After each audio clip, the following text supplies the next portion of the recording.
Here's a little series I've been wanting to kick off for a long time. There's been so many films that garner a lot of attention, but over the years have passed me by, yet somehow still beg for my attention.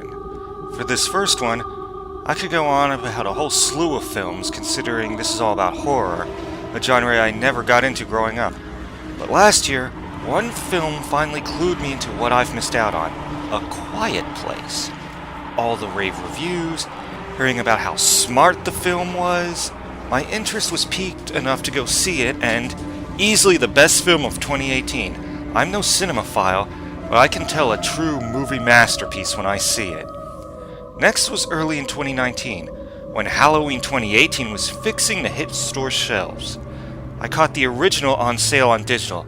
Yeah, now I feel bad for experiencing one of the most revered horror films ever for the first time on my smartphone. But it was at night, in the dark. Does that help? Anyway, one word popped into my head as the climax approached: legit. I could see why this film popularized the slasher genre. I was so impressed about the 2018 version when it hit Blu-ray, and was enamored with that too. Instead of a slow burn, the 2018 one just does that until halfway when it hits the damn nitro boost and never looks back, and I love it for that. The Conjuring series is another one. The original got slapped with an R rating despite having practically no blood or boobs. It was just so goddamn disturbing, the reviewer said there was no way to avoid it. And hey, it's been pure profit for Warner Brothers. They haven't cracked the code for making a DC film universe work, so they got to get their cinematic universe freak on somehow, so bring on their killer doll. So one fine day, when I'd only have to pop into work for a couple hours, I watched Annabelle Creation in the morning, but as night fell, I got to thinking, okay, I just saw the origin of today's #1 killer doll. It's high time I see the origin of the most iconic one, period. It's time to watch Child's Play. I did watch most of one other film in the series before this, Bride of Chucky. I remember how the film made a big deal of how Brad Dourif's character was gunned down, so I was surprised to see the original start off with the police pursuit in the streets, without preamble. Getting right to it, and for this film, it works. I have no nostalgic connections to the franchise itself, but the opening act took me back to the days of classic 80s action filmmaking, which I appreciated. It's a bit sad now, though. Toys R Us has gone under, so remembering toy stores before Amazon began gobbling up more and more of the pie, lightning frying the toy store in question could be seen as prophetic. And what child of the 80s wouldn't have memories triggered when it cuts to little Andy, seeing that infomercial for a Good Guys doll marketed thanks to a cartoon's popularity? Earlier script treatments were supposed to delve deeper into that, critiquing how during the 80s corporations began aggressively marketing to kids through television and the like. Your Transformers, your Ninja Turtles, all that jazz. What's here hardly goes whole hog, like the remake basically being Alexa trying to kill your ass, but to a child of the 80s looking back, it does evoke memories, good and bad.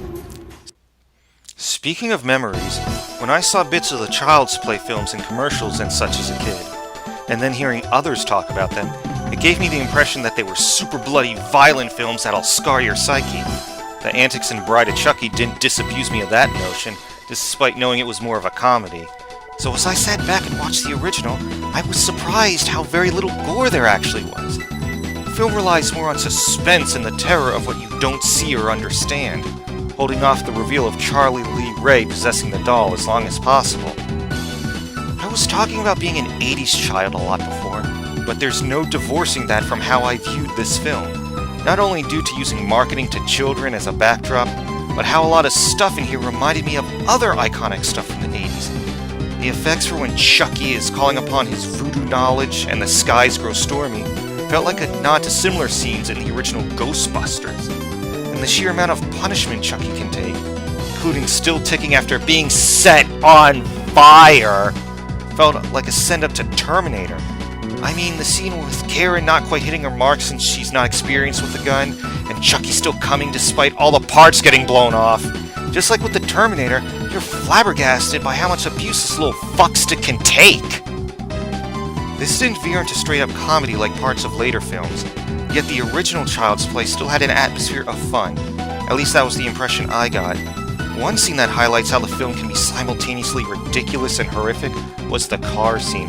Chucky zipping around inside with a kitchen knife, and the detective is trying to avoid both that and the shit on the road as the car speeds out of control.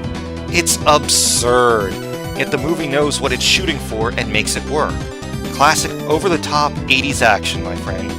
And of course, one can't help but be impressed with how they made it all happen with practical effects. Not a frame of CGI anywhere.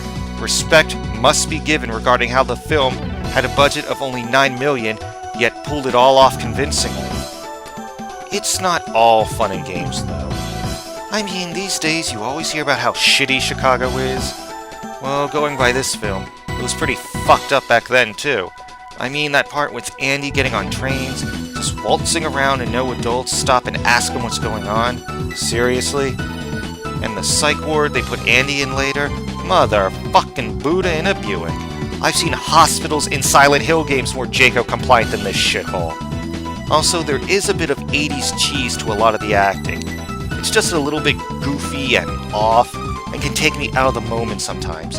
Except for Alex Vincent as Andy.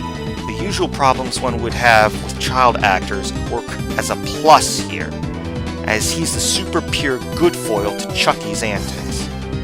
All in all, though, I really enjoyed finally delving into the original Child's Play. I had no nostalgic connections, but it was a welcome return to the 80s all the same. It's not the most masterful horror film ever, but it's an all-around solid movie, and just like with the original Halloween, I can see why it spawned such a following.